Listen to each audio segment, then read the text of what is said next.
Hello students, my self Utkarsh Srivastava. और आज biology में cell the unit of life का दूसरा लेक्चर है। आज बायो में देखेंगे एन ओवरव्यू ऑफ सेल। कल मैंने सेल थ्योरी पढ़ा चुकी थी। आज देखेंगे एन ओवरव्यू ऑफ सेल। तो इसमें पहले देखेंगे अंडर द माइक्रोस्कोप, मतलब माइक्रोस्कोप में पहले देखा गया एक ओनियन पील सेल लिया गया, प्याज का छिलका लिया गया, ओनियन पील सेल, और एक ह्यूमन चीक सेल लिया गया। ह्यूमन का चीक सेल लिया गया और ओनियन का पील सेल लिया गया। ये टिपिकल प्लांट सेल, ये typical animal cell. Typical plant cell है, टिपिकल एनिमल सेल है। प्लांट सेल की outer boundary cell wall, animal cell की outer boundary cell membrane. Animal cell में सेल वॉल एब्सेंट होता है, प्लांट सेल में cell wall present, cell membrane तो दोनों में ही होगा। वही यहाँ पे लिखा है having cell wall as its outer boundary. Onion peel cell मतलब टिपिकल प्लांट सेल में उसकी आउटर बाउंड्री सेल वॉल होती है। ह्यूमन चीक सेल मतलब टिपिकल एनिमल सेल में उसकी आउटर बाउंड्री सेल मेम्ब्रेन होती है। ये एज इट्स डिलिमिटिंग स्ट्रक्चर मतलब उसकी जो आउटर बाउंड्री होती है वो सेल मेम्ब्रेन तक ही लिमिट रहती है, इसमें सेल वॉल एब्सेंट होता है। लिख लेंगे पहले इतना।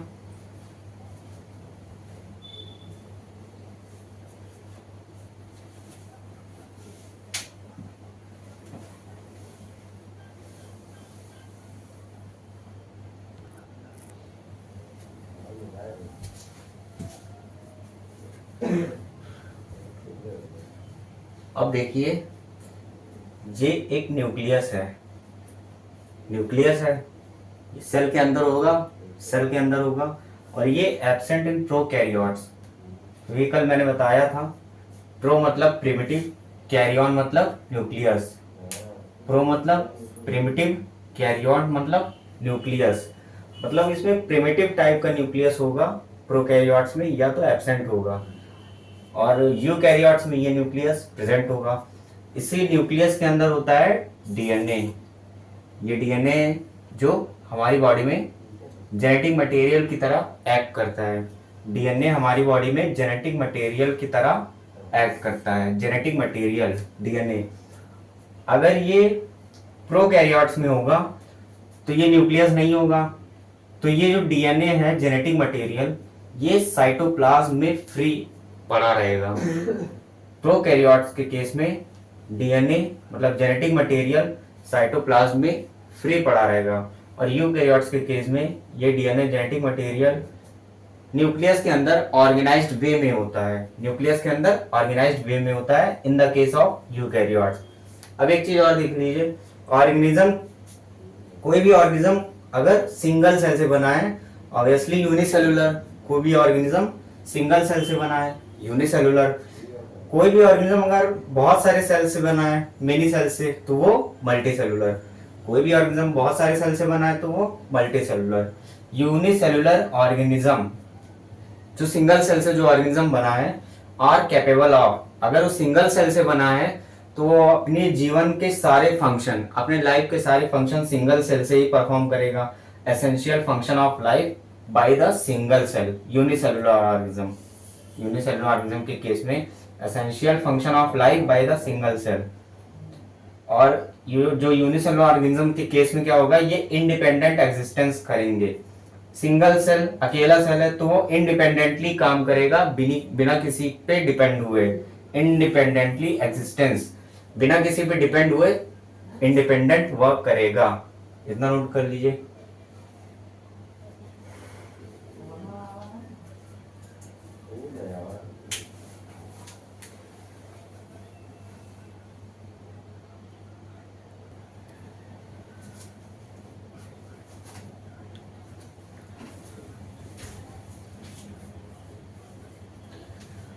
अब देखेंगे प्रोकैरियोटिक सेल और यूकैरियोटिक सेल, इसमें एक छोटा सा डिफरेंस देख लेंगे अभी ब्रेक में, अभी पढ़ाएंगे। पहले प्रोकैरियोटिक सेल और यूकैरियोटिक सेल में एक छोटा सा डिफरेंस देख लेंगे। अनऑर्गेनाइज्ड न्यूक्लियस, प्रोकैरियोटिक सेल में अनऑर्गेनाइज्ड न्यूक्लियस या न्यूक्लियर मेम्ब्रेन नहीं होती है तो न्यूक्लियस भी नहीं होगा, या इसी को बोल सकते हैं अनऑर्गेनाइज्ड न्यूक्लियस। अनऑर्गेनाइज्ड न्यूक्लियस को क्या बोलते हैं? न्यूक्लियाइड या जीनोफोर, न्यूक्लियोइड या जीनोफोर। यूकैरियोटिक सेल में ऑर्गेनाइज्ड न्यूक्लियस होगा, न्यूक्लियर मेम्ब्रेन भी प्रेजेंट होगा। प्रोकैरियोटिक सेल में साइटोप्लाज्म प्रेजेंट होता है, साइटोप्लाज्म तो दोनों में प्रेजेंट होगा, प्रोकैरियोटिक सेल में भी और यूकैरियोटिक सेल में भी साइटोप्लाज्म दोनों में प्रेजेंट होगा। प्रोकैरियोटिक सेल में मेम्ब्रेन बाउंड ऑर्गेनेल्स एब्सेंट होंगे, प्रोकैरियोटिक सेल में मेम्ब्रेन बाउंड ऑर्गेनेल्स एब्सेंट होंगे क्योंकि उसमें न्यूक्लियस भी, प्रोकैरियोटिक सेल में न्यूक्लियस भी नहीं होता है तो वो भी तो मेम्ब्रेन बाउंड था, इसीलिए न्यूक्लियस भी एब्सेंट होता है प्रोकैरियोटिक सेल में। और यूकैरियोटिक सेल में मेम्ब्रेन बाउंड ऑर्गेनेल्स प्रेजेंट होंगे, मेम्ब्रेन बाउंड ऑर्गेनेल्स प्रेजेंट होंगे, जैसे endoplasm reticulum, Golgi body, mitochondria, chloroplast, lysosome etcetera. Cytoplasm क्या होगा? साइटोप्लाज्म क्या होता है? एक सेल होता है, ये मान लीजिए एक सेल है, ये न्यूक्लियस है, ये सारा चीज आपका साइटोप्लाज्म है। अब इसमें इस साइटोप्लाज्म में क्या होगा? ये क्या है? Cytoplasm main arena of cellular activities. यहाँ पे बहुत सारी सेलुलर एक्टिविटीज होती हैं, बहुत सारे केमिकल रिएक्शन चलती हैं, बहुत सारे एंजाइम वर्क करेंगे यहाँ पे, जहाँ पे बहुत सारे various chemical reaction occur to keep the cell in living state. बहुत सारे केमिकल रिएक्शन होंगी उस जिसमें एंजाइम भी वर्क करेगा, उस केमिकल रिएक्शन की वजह से ये सेल लिविंग स्टेट में बना रहेगा। साइटोप्लाज्म में क्या होता है? बहुत सारी केमिकल रिएक्शन चलती हैं, उसमें एंजाइम भी वर्क करेंगे, उस केमिकल रिएक्शन की वजह से ये जो पूरा सेल है ये आपका लिविंग स्टेट में बना रहेगा। एक नोट कर लीजिए।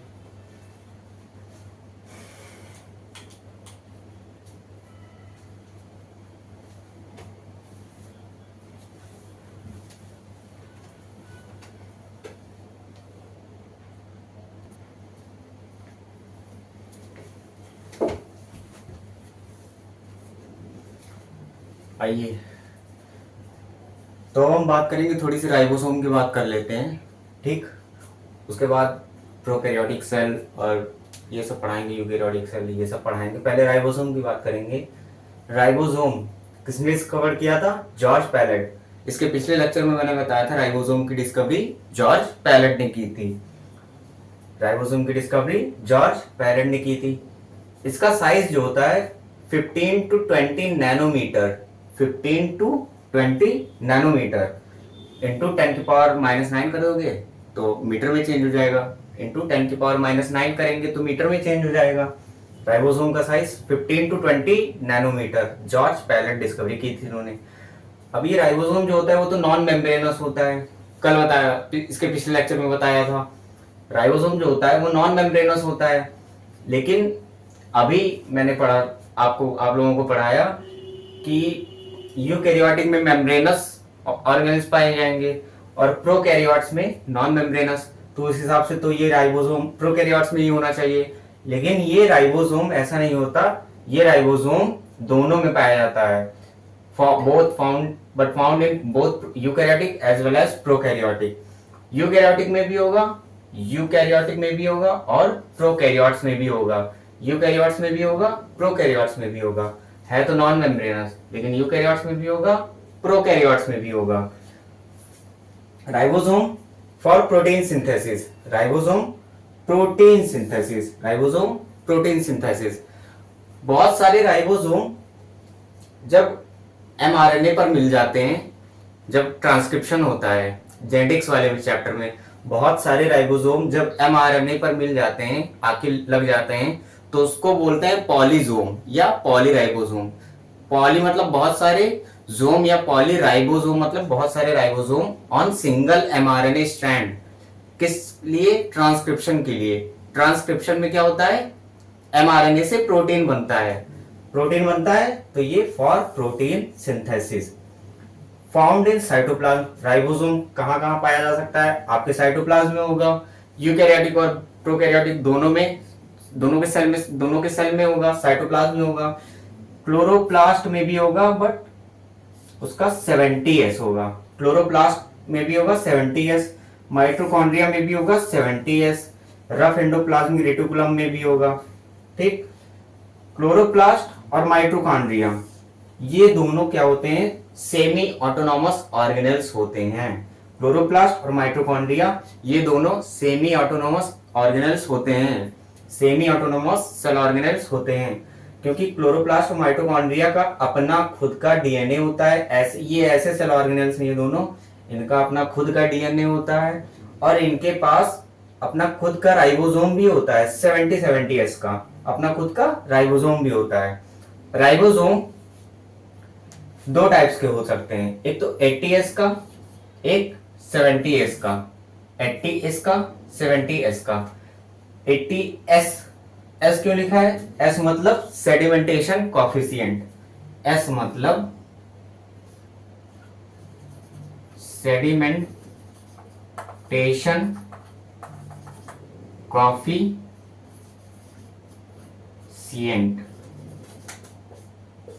Sedimentation coefficient. यूकैरियोट्स में क्या होगा, जो लार्ज सब यूनिट होगी 60s की होगी, स्मॉल सब यूनिट होगी 40s की। यूकैरियोट्स में लार्ज सब यूनिट 60s की, स्मॉल सब यूनिट 40s की। यूकैरियोट्स में लार्ज सब यूनिट 60s की, स्मॉल सब यूनिट 40s की। प्रोकैरियोट्स में क्या होगा 70s, लेकिन लार्ज सब यूनिट 50s, स्मॉल सब यूनिट 30s। प्रोकैरियोट्स में 70s, यूकैरियोट्स में 80s। तो ये जो क्लोरोप्लास्ट और माइटोकॉन्ड्रिया हैं, इनमें प्रोकैरियोट्स के जैसा ही राइबोसोम होगा 70s का। इन दोनों में प्रोकैरियोट्स के जैसा ही राइबोसोम होगा 70s का। इसलिए ये दोनों सेल ऑर्गेनेल्स क्या बोले जाते हैं, सेमी ऑटोनॉमस सेल ऑर्गेनेल्स। इन दोनों के पास अपना खुद का डीएनए होता है, अपना राइबोसोम होता है, ये अपना वर्क फंक्शन किसी और पे डिपेंड नहीं रहते, इनका खुद का डीएनए होता है। ठीक है, ये नोट कर लीजिए।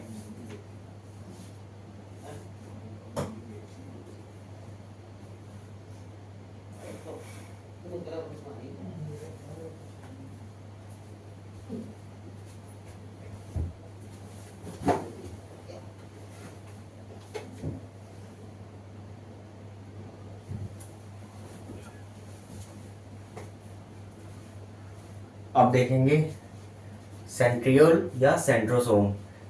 ये एक another non membrane bound organelle found in animal cell. ये सेंट्रियोल या सेंट्रोसोम ये क्या होता है, एनिमल सेल में ही सिर्फ पाया जाता है, एनिमल सेल में ही केवल पाया जाता है सेंट्रियोल या सेंट्रोसोम।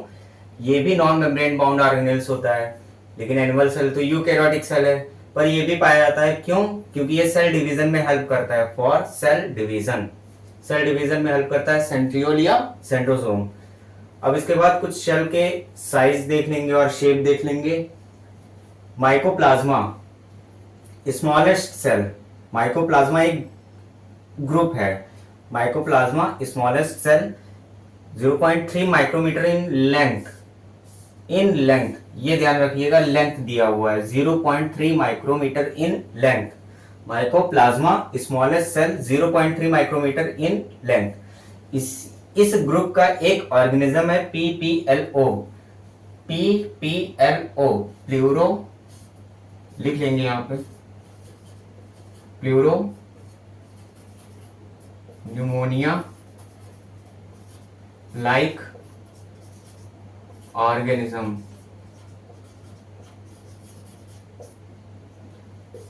PPLO ये माइकोप्लाज्मा ग्रुप का ही एक मेंबर है। PPLO pleuropneumonia like organism 0.1 micrometre इसकी लेंथ होती है, 0.1 माइक्रोमीटर इसकी लेंथ होती है। It is a type of mycoplasma, ये इसी के अंदर होता है, माइकोप्लाज्मा के ग्रुप के अंदर PPLO एक टाइप है। ठीक, अब बैक्टीरिया का साइज देख लेंगे। बैक्टीरिया 3 to 5 माइक्रोमीटर, ये बैक्टीरिया का एक साइज है 3 to 5 माइक्रोमीटर। वैसे तो टिपिकल बैक्टीरिया का साइज होता है 2 to 3 माइक्रोमीटर, टिपिकल बैक्टीरिया का साइज होता है 2 to 3 माइक्रोमीटर।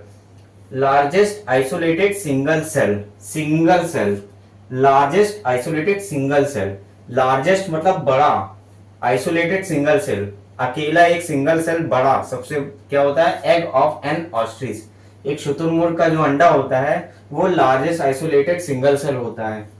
लॉन्गेस्ट सेल, ये लार्जेस्ट, ये लॉन्गेस्ट, लॉन्गेस्ट मतलब लंबा, लार्जेस्ट बड़ा, longest cell human nerve cell, human nerve cell, human RBC, इसकी साइज होती है 7 micrometre in diameter, 7 micrometre in diameter, human RBC 7 micrometre in diameter. ठीक।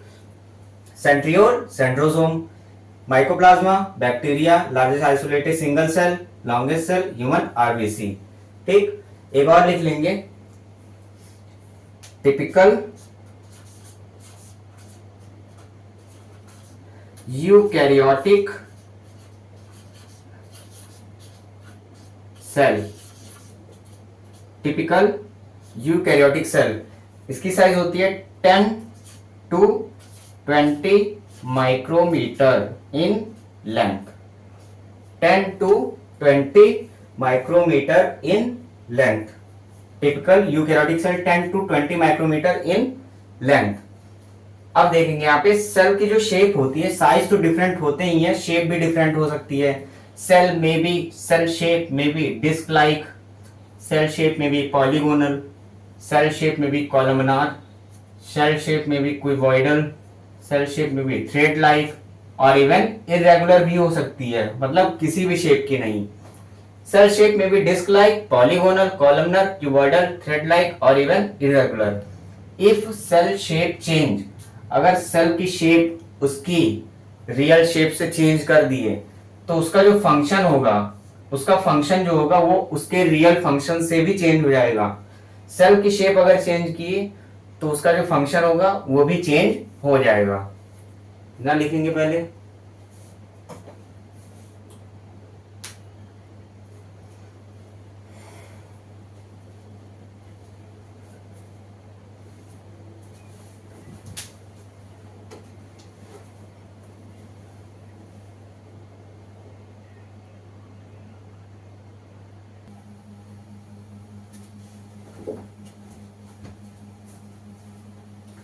तो अब देखेंगे प्रोकैरियोटिक सेल के बारे में। अब देखेंगे, ठीक।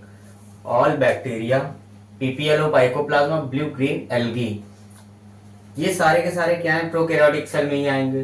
ब्लू ग्रीन एल्गी मतलब बीजीए, ये ब्लू एल्गी नहीं है, ये बैक्टीरिया है। कौन सा बैक्टीरिया? साइनोबैक्टीरिया। ये बैक्टीरिया कौन सा बैक्टीरिया? साइनोबैक्टीरिया। ठीक। 4 बेसिक शेप ऑफ बैक्टीरिया, कुछ बेसिक शेप है बैक्टीरिया का वो देख लेंगे। Bacillus rod like, कोकस spherical, vibrio comma shape, spirillum spiral shape. Bacillus rod like, कोकस spherical, vibrio comma shape, spirillum spiral shape. ये 4 शेप हैं, 4 बेसिक शेप हैं किसके? बैक्टीरिया के। ठीक। अब देखेंगे, all prokaryotes have cell wall except in mycoplasma. Cell wall तो होगा ही, क्योंकि ये क्या है, prokaryotes have cell wall except in mycoplasma. Cell wall तो होगा ही, सेल वॉल केवल किसमें नहीं होगा? एनिमल सेल में, बाकी सभी में सेल वॉल होगा।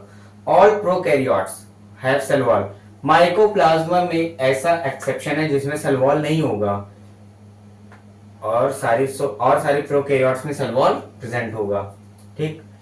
अब इसमें देख लेंगे, इसमें एक आउटर स्ट्रक्चर होता है cell envelope. Outer structure cell envelope.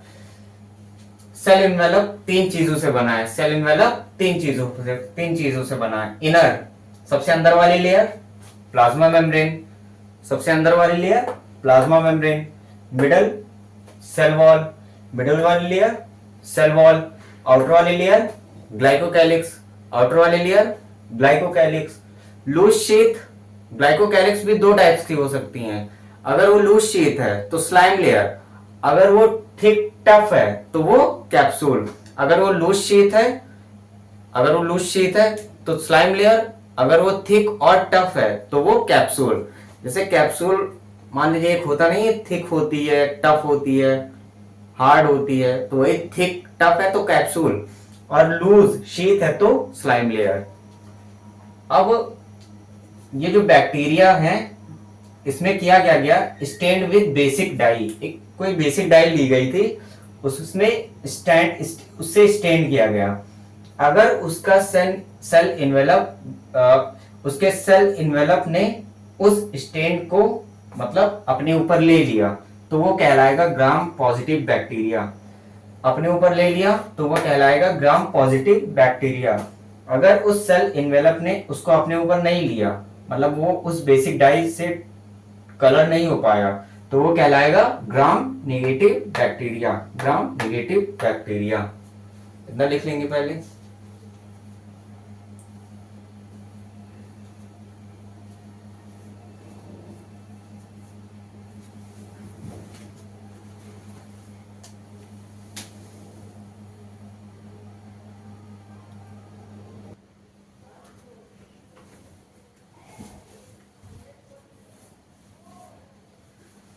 अब बच्चों अब हम कुछ एक्सटेंशन की बात करेंगे, जैसे मेसोसोम, क्रोमेटोफोर, ये सारे क्या हैं? एक्सटेंशन है।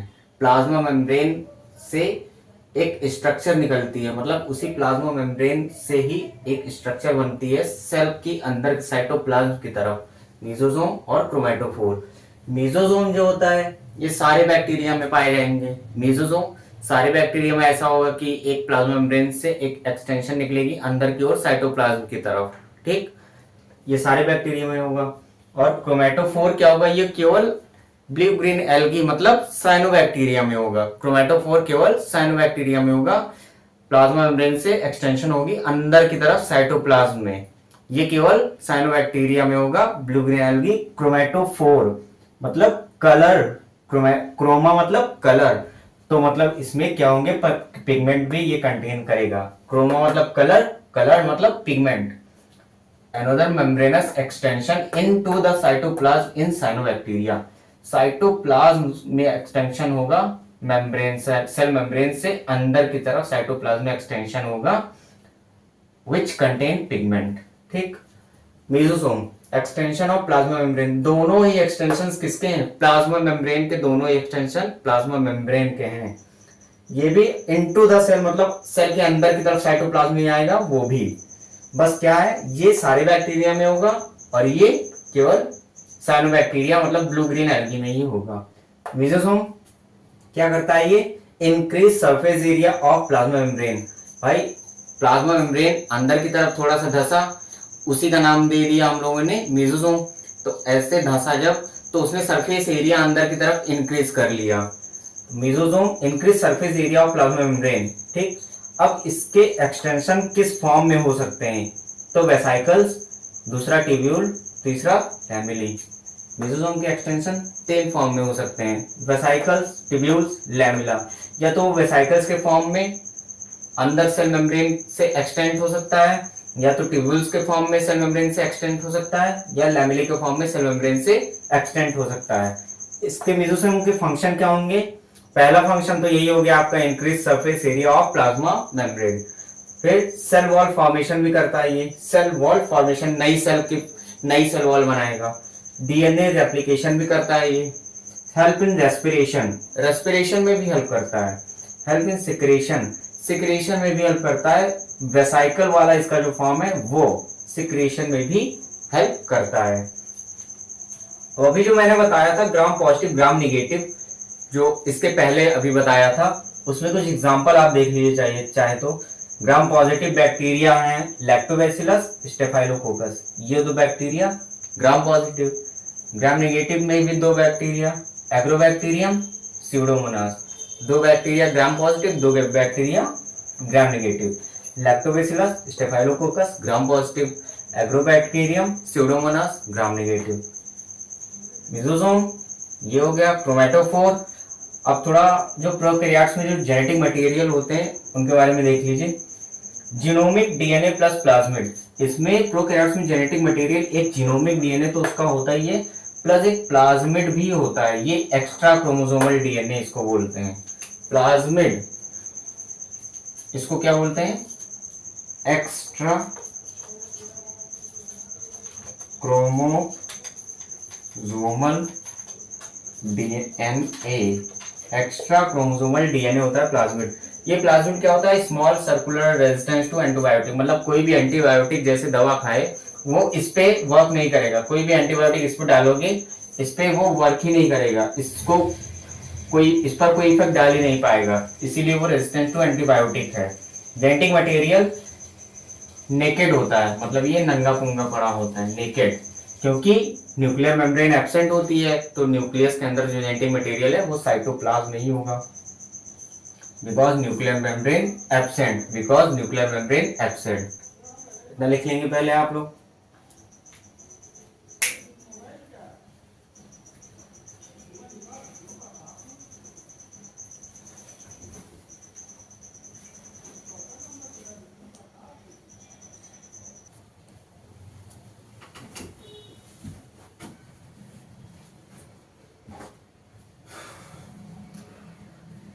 अब देखेंगे कुछ सरफेस एक्सटेंशन उनके सेल वॉल से।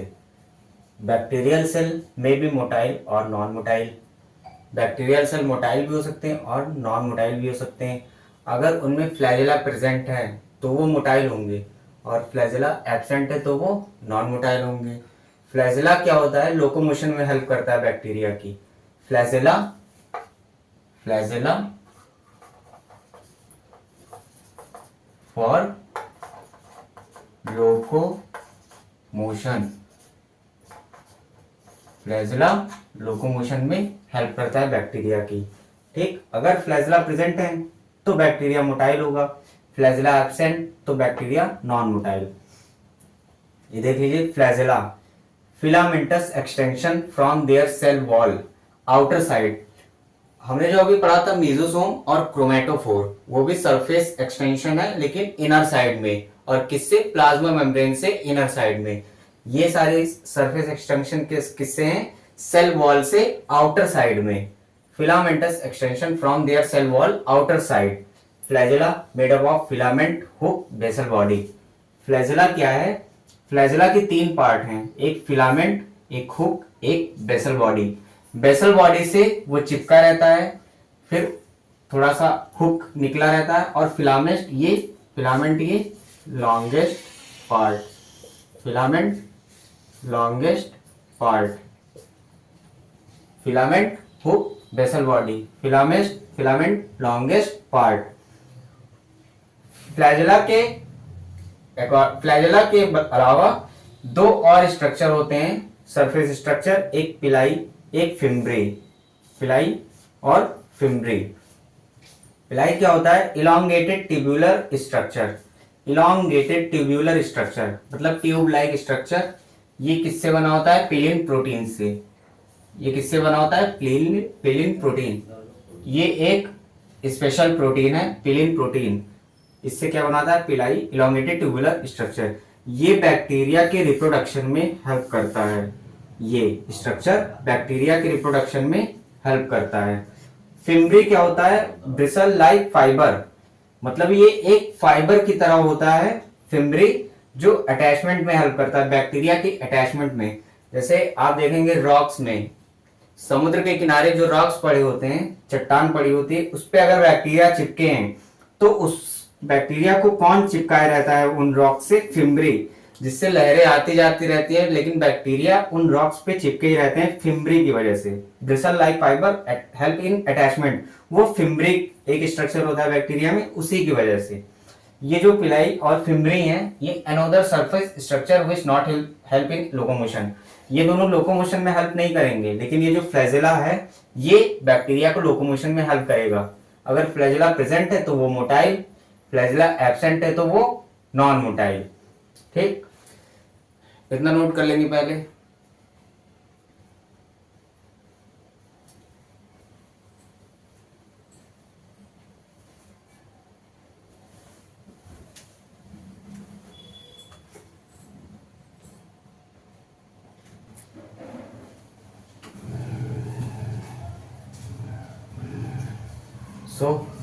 अब हम बात करेंगे इंक्लूजन बॉडीज की। इंक्लूजन बॉडीज क्या होता है, जो प्रोकैरियोट्स में जो रिजर्व मटेरियल होता है, मतलब जो मटेरियल बचा हुआ होता है प्रोकैरियोट्स में, वो साइटोप्लाज्म में स्टोर्ड होता है, किसके फॉर्म में, इंक्लूजन बॉडीज के फॉर्म में। प्रोकैरियोट्स में जो रिजर्व मटेरियल, जो बचा हुआ मटेरियल होता है, वो साइटोप्लाज्म में किस फॉर्म में स्टोर होता है? इंक्लूजन बॉडीज के फॉर्म में। इसी को बोलते हैं एर्गास्टिक सब्सटेंसेस। एर्गास्टिक सब्सटेंसेस मतलब जो यूज ना होने वाला सब्सटेंस हुआ, जो बच गया, वो इंक्लूजन बॉडीज के फॉर्म में स्टोर होता है साइटोप्लाज्म में। इंक्लूजन बॉडीज ये नॉन मेम्ब्रेनस होती हैं और लाइव फ्री इन साइटोप्लाज्म। मतलब ये इंक्लूजन बॉडीज किसी भी मेम्ब्रेन से बाउंड नहीं होती हैं और ये साइटोप्लाज्म में फ्रीली पड़ी होती हैं, नॉन मेम्ब्रेनस। अगर मेम्ब्रेन से बाउंड नहीं है तो फ्रीली पड़ी होंगी साइटोप्लाज्म में, तो ये नॉन मेम्ब्रेनस होती हैं और lies free in cytoplasm. Inclusion bodies कौन कौन से हैं? 3 इंक्लूजन बॉडीज आप देख लीजिए। Phosphate granules, cyanophycean granules, glycogen granules. मतलब ये ग्रेन्यूल्स के फॉर्म में ही होते हैं, छोटे छोटे ग्रेन्यूल्स के फॉर्म में होते हैं, सेल साइटोप्लाज्म में लाइज फ्रीली पड़े होते हैं। फॉस्फेट ग्रेन्यूल्स, साइनोफाइजियल ग्रेन्यूल्स और glycogen granules. Phosphate granules, cyanophycean granules, glycogen granules. PCG, इसका P उठाइए, PCG, phosphate granules, cyanophycean granules, glycogen granules. ये तीनों क्या है? इंक्लूजन बॉडीज के फॉर्म है। इन्हीं फॉर्म में प्रोकैरियोट्स में जो रिजर्व मटेरियल होता है वो साइटोप्लाज्म में स्टोर्ड होता है, इन्हीं तीनों के फॉर्म में। 1 2 3, इन्हीं तीनों के फॉर्म में स्टोर्ड होता है। गैस वैक्यूल देख लेंगे। गैस वैक्यूल क्या होता है प्रोकैरियोट्स में? ये स्यूडो वैक्यूल्स है। मतलब वैक्यूल्स लाइक है, वैक्यूल नहीं होता है, वैक्यूल लाइक है। वैक्यूल तो प्लांट सेल में होता है ना, ये वैक्यूल लाइक है, वैक्यूल लाइक, इसीलिए स्यूडो बोला गया। स्यूडो वैक्यूल, वैक्यूल की तरह, pseudo vacuole. Help in buoyancy, मतलब ये सेल को मेंटेन रखता है। कोई भी चीज ज्यादा हुई तो इसमें डाल दो, खराब चीज इसमें डालते चले जाओ। Help in buoyancy. Gas vacuole ये किस में होता है? Found in blue, green and purple and green photosynthetic bacteria. Found in blue, green, purple, green photosynthetic bacteria. Blue, green, purple, green photosynthetic bacteria. Gas vacuole found in blue, green, purple and green photosynthetic bacteria. पहला क्या पढ़ा? Inclusion bodies, फिर gas vacuole. Inclusion bodies के example PCG, phosphate granules, cyanophycean granules और phosphate granules, cyanophycean granules, glycogen granules. Phosphate granules, cyanophycean granules, glycogen granules. दूसरा क्या पढ़ा? Gas vacuole, blue, green, purple and photosynthetic bacteria. Blue, green, purple and green photosynthetic, green है तो वो photosynthetic ही होगा, green photosynthetic bacteria. ये note कर लेंगे आप लोग।